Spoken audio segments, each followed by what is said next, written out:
Now, what's happening, Makaketla? Tell us.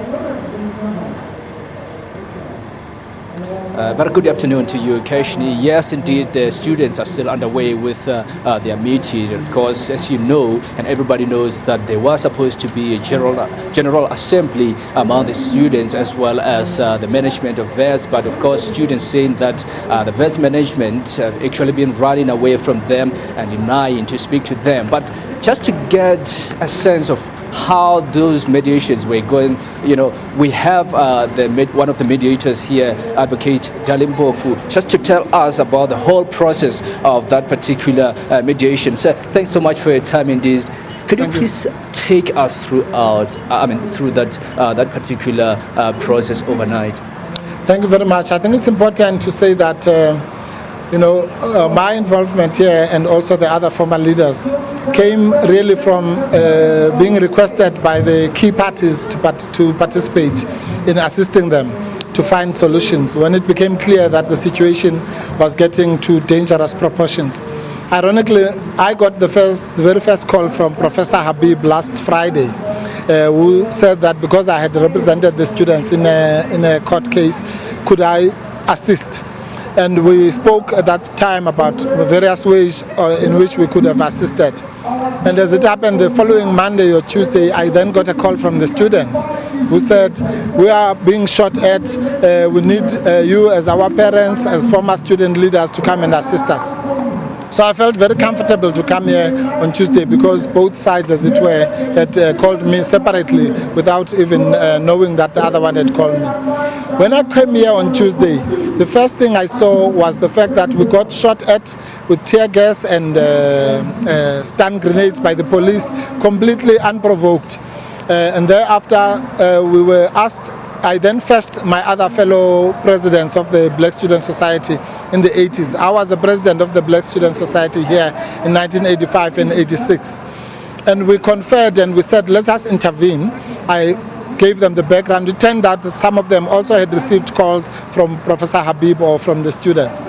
The first thing we did was to secure the release of the students who were arrested. And then we came here to address the students. They told us what their problems were. One of the key problems was that they were saying the administration is not talking to them. So from that meeting, we went straight to the 11th floor and spoke to the admin. To cut a long story short, we then agreed on a deal on that day, which said there will be this General Assembly today. 1, 2, the police will be withdrawn from campus. 3, you will have a suspension of academic activities building up to the assembly. That gave us space to negotiate to and fro with both sides. We've been here literally for 72 hours. Yesterday at 3 a.m. to illustrate, we were at Professor Adam Habib's house after a long meeting with the students. Anyway, we broke out the pledge, the common pledge, which was supposed to have been read here. But the students yesterday raised an issue of the format of the General Assembly. They said, yes, you can have the General Assembly, but we would like it to be interactive because we have not had time to talk to the administration. So we'd like it to be decolonized, as they put it. So we then came up with the idea that it should also be an imbizo, and it should be coupled with a march. And then the most difficult point was whether we could guarantee that they will return to class on Monday. And they said they cannot give us that guarantee, but let's deal with that matter as we get closer to Monday.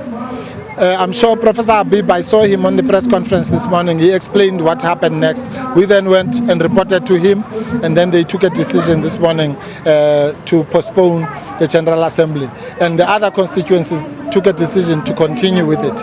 I've been sent here now by the mediating team because the students called us now and said, can we come and talk here?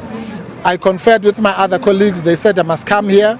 Because our position was we will only carry on with the mediation if we are needed. So we withdrew a bit until such time that we got a call from them, and one of my colleagues, our convener, Tiago Musaneke, also got a call from Professor Habib. So now that we know that they both need us, we are ready to mediate or play any role that they want us to play or not play any role. It's not our business to be here. We have our other businesses and offices to run. But for as long as we are needed, we'll make sure that blood is not shed here. Number one, and number two, that the struggle for free education is advanced, because we believe firmly that free education is possible, that the government, if it puts its mind to it, can deliver on free education. And therefore, we are hoping that we'll be able to engage with all the stakeholders, government, university and students for those ideals. Students have actually been saying that this institution seems to be using police as a substitute or a substitution for dialogue. Do you agree with that? Well, we agree that, and that is why our very first request was that police must be removed from campus. This is a place of learning. There is no place for a militarized university. If you have military people with guns here, then it's no longer a university.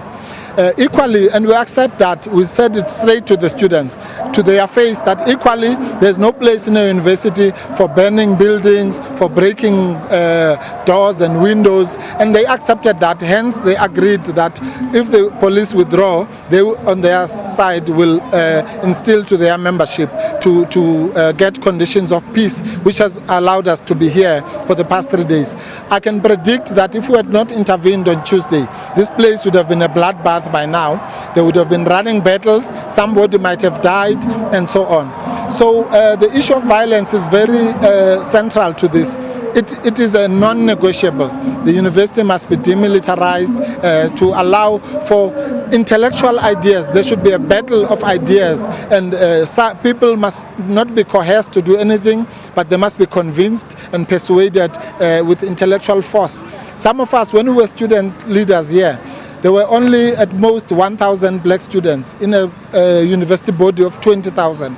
But we were able to command and have meetings of thousands and thousands of people through sheer persuasion.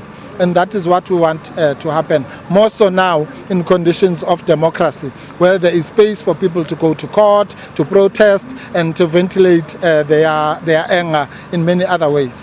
Advocate, thanks so much for your time. Thank you very much. Thanks. That was Advocate Dali Mpofu, of course, giving us the whole process of negotiations or deliberations between the management as well as the mediators, because he was part of the mediation team. So at this point in time, Keshni, students are still underway with their talks. I understand that they were actually laying out their demands and, of course, doing presentations that they were supposed to do if this particular General Assembly had gone underway. But we will be monitoring the situation here at Wits as the day goes on. Back to you in studio. Thank you, Makaketla. Now we'll continue our rolling live coverage of the student fee protests across the country. So do stay locked on to the SABC News channel. Business news after this short break. Don't go anywhere.